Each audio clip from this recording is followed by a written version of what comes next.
عليكم بنات، كي عاملين؟ لاباس عليكم؟ مزيانين؟ كنتمنىكم تكونوا مزيانين وعلى خير وبخير. اليوم جيت لكم فيديو جديد. اليوم غنعوض معكم باستيلي د اللينغوا اولا باستيلي ديال لاباط داموند، المهم عجينه ديال اللوز. غنحتاجوا يعني مقادير بسيطه وسهله، ما فيهش شي مقادير بزاف، صراحه كيجي غزال. انا هذا صراحه من انواع الباستيليس اللي كيعجبوني بزاف بزاف. غنقول لكم المقادير ديالو. غنبداو دقه دقه. اول حاجه غنعوضوا عجينه ديال اللوز لاباط داموند. غنحتاجوا فيها، عندي 150 غرام ديال النواه.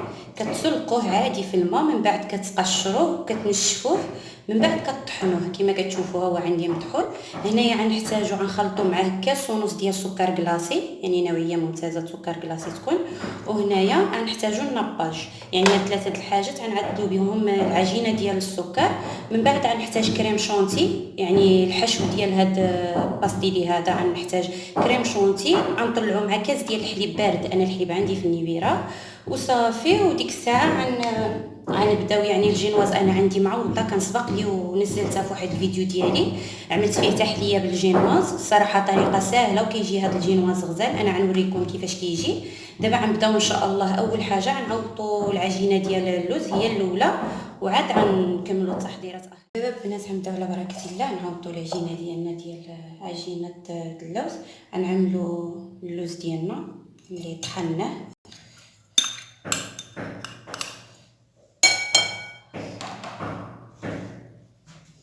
نزيدو معاه كاس ونص ديال السكر كلاصي،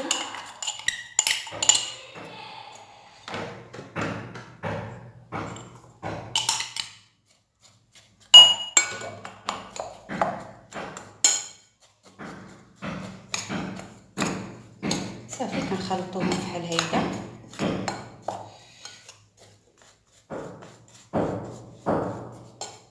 كيتجانس الخليط مع بعضياتو.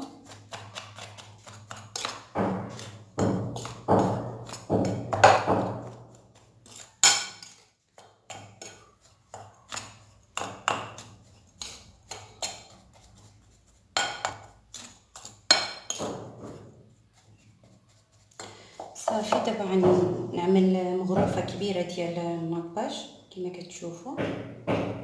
ودابا غنستعمل يدي حيتاش ضروري نعجنوها باليد. صافي وكنبقاو نعجنوها حتى كتجمع لنا العجينه. انا عملت مغروفه كبيره ديال النباج.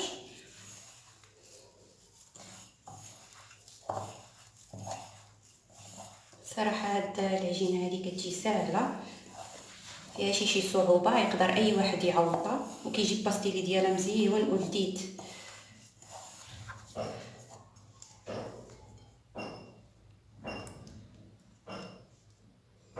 زيت واحد مغرفه ماشي عامره.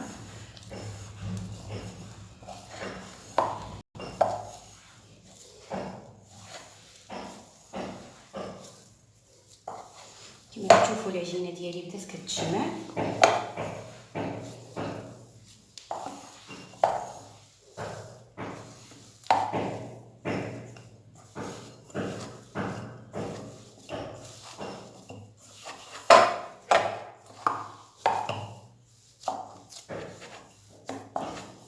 صافي يعني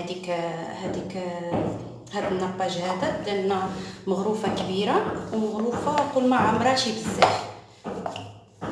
هاي العجينه ديالنا هي وجدت، ما فيهاش شي حاجه، دغيا كتوجد وساهله في التعويض. هاي كما كتشوفوا. صافي دابا غنغطيوها ونخليوها في النبيره ترتاح. بيد ما طلعنا كريمه ديالنا. انا غنطلع كريمه وغنوريكم كريمه غنطلع كاس ديال الحليب. يعني هاد الكريمه هاد كريم شونتي هادي كطلع كاس ديال الحليب بارد. دابا غندوزو باش نعدلو كريم شونتي هي انا خديتها. وكنزيد معاها كاس ديال الحليب. انا كنعبر الحليب بهذا الكاس هذا، المهم كاس ديال العنب هذا الحليب ولا كاس هذا، المهم يكون كاس ديال الحليب بارد. صافي كنخويوهم هيدا وكنطلعوهم الطراب ديالنا. انا نطلعهم ونرجع معكم. هنايا ما طلعت الكريمه ديالي هي هذه. كتجي يعني عاقده. لا بغيتو تعملوا كريمه ولا لا ماشي مشكل، يعني اي كريمه متوفره عندكم كتعملوها. ودابا غنبداو نحضروا الجينواز ديالنا، نسقيوها ونمونطيو الطرطه ديالنا ولا باستيلي. هادوك كيقولوا لهم باستيليس، حنا كنقولوا لهم باستيليس في الشمال، كل واحد شنو كيقول له. ودابا البنات غنعوضو ندوزو السيرو كنعوضوه باش كيبرد. غنعوضو هنايا كاس ديال الماء، السيرو ساهل، المهم السيرو كيبقى اختياري، المهم انا كيعجبني هاد السيرو هذا، مع نص كاس ديال السكر، واحد ساشي الفاني، كنعملوه فوق بوطه حتى كيغلى.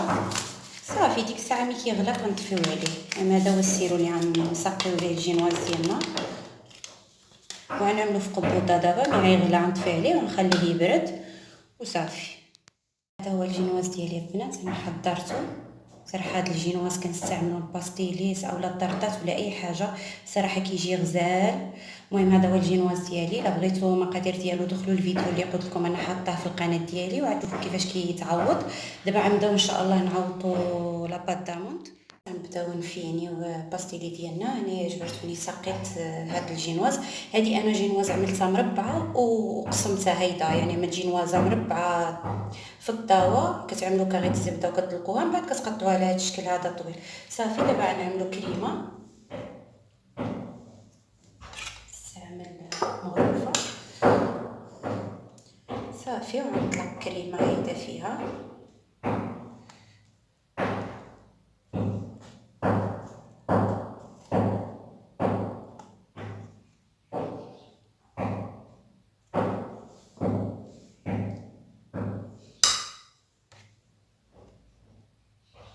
وغنستمر بحال هذا الشكل هذا. غنعمل انا 3 ديال الجينوازات صافي، يعني كل جينوازه كنعملها كنسقيها وكنعمل جينوازه اخرى. حنا ماشيين حتى كنكملوا 3.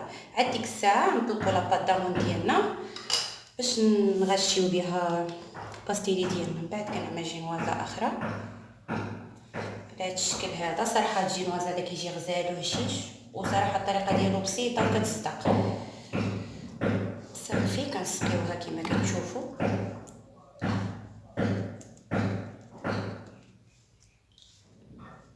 ساهل هذا الباستيلي دغيا كيوجد، كيدي شي وقت بزاف.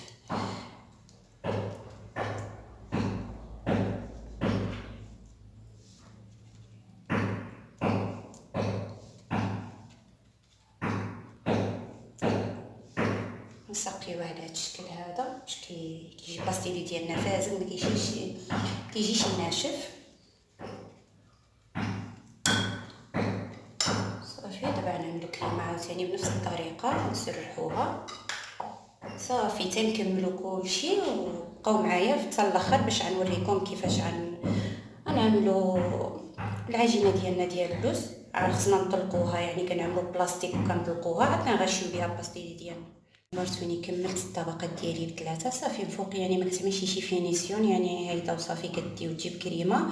دابا غنطلق هذه لاباط داموند غنطلقها. كتعملوا ميكا من تحت وميكا من الفوق وكتطلقوها وكتغشيو بها باستيلي ديالكم. وهانتوما شوفوا لاباط داموند ديالنا هي هذه. هانتوما كيفما كتشوفوا كيفاش كتجي. كنشبروا ميكا كنعملوها من تحت وميكا هيدا من الفوق وصافي. وغنطلقوها حتى ترجع رقيقه، وعاد غنعملوها من فوق. انا غنطلقها بالمطلق وعاد غنعملوها فوق باستيلي ديالنا، يعني غنغشيو بها باستيلي ديالنا. شوفوا البنات من بعد ما طلقت على هذا الشكل هذا، صراحه بالميكا ما كتلصق ما والو كما كتشوفوا انا طلقتها. دابا غنجيبها هيدا بالميكا وغنعملها فوق باستيلي ديالي. بعد ما غشيت باستيلي ديالي هيدا، انا كنعمل واحد الزواقه هيدا غير بالموس كنشرطو، يعني كتقلبوا الموس ماشي بالوجه د الموس اللي ماضي. كتبقاو تعملوا هيدا الشريطات هيدا. صراحه الباستيلي كيجي واعر وكيجي لذيذ، انا عندي عزيز بحال اللي قلت لكم. صافي ومن بعد كنعاود نشرط هيدا بالعكس. وضروري ملي تعملوا هيدا تدخلوه للفريغو حتى كتشبر راسها كريمه، عاد غنقطعوه صافي هيدا على هذا الشكل هذا. من بعد غندخلو الفريغو، غيبقى شويه في الفريغو. من بعد عاد غنرجعو ندردرو عليه سكر كلاصي ونقطعوه. البنات من بعد ما خرجنا الباستيلي ديالنا من الفريغو صافي كنرشوه بشويه سكر كلاصي على هذا الشكل هذا. ومن بعد غنبداو نقطعوه. انا هاد التقطيعه هذه اللي غنعملو كما كتشوفوا. تبقاو ماشيين هيدا بالعكس، شويه هيدا كتمشيو هيدا صافي. تا غنكملوه كامل.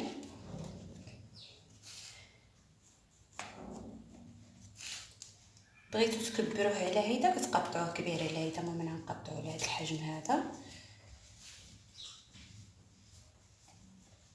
صافي. من بعد كنحيدو هاد الحويشيات هادو اللي زايدين كما كتشوفوا، ونفرقوهم على بعضياتهم. وعندي هنايا كويغطات، انا غنعملو في كويغطات ومي غنساليه. المهم نتوما شفتوا التقطيعه كيفاش عملتلو. من بعد مي غنساليه غنكون يعني تشوفوا الشكل النهائي ديالو وانتوما معايا. البنات كنكون وصلنا للنهايه ديالنا. الباستيلي ديالنا هو هذا صراحه كيجي غزال وكيجي مزيون وساهل في التحضير. يعني حتى اللي عمرها ما عدلت باستيلي تعوضو، ساهل ما كيديش شي وقت ولا شي مجهود، كيجي مزيون ودغيا كيتحضر. وهانتوما كتشوفوا كيفاش كيجي، صراحه كيجي روعه.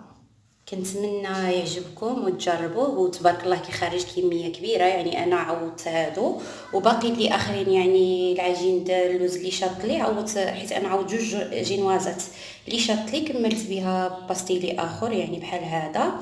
كنتمنى يعجبكم الفيديو. ولا عجبكم ما تنساوش تعملوا لي لايك وتشتركوا في القناه وتهلاو في راسكم. تنتلاقاو ان شاء الله مره اخرى مع فيديو جديد ووصفه سهله.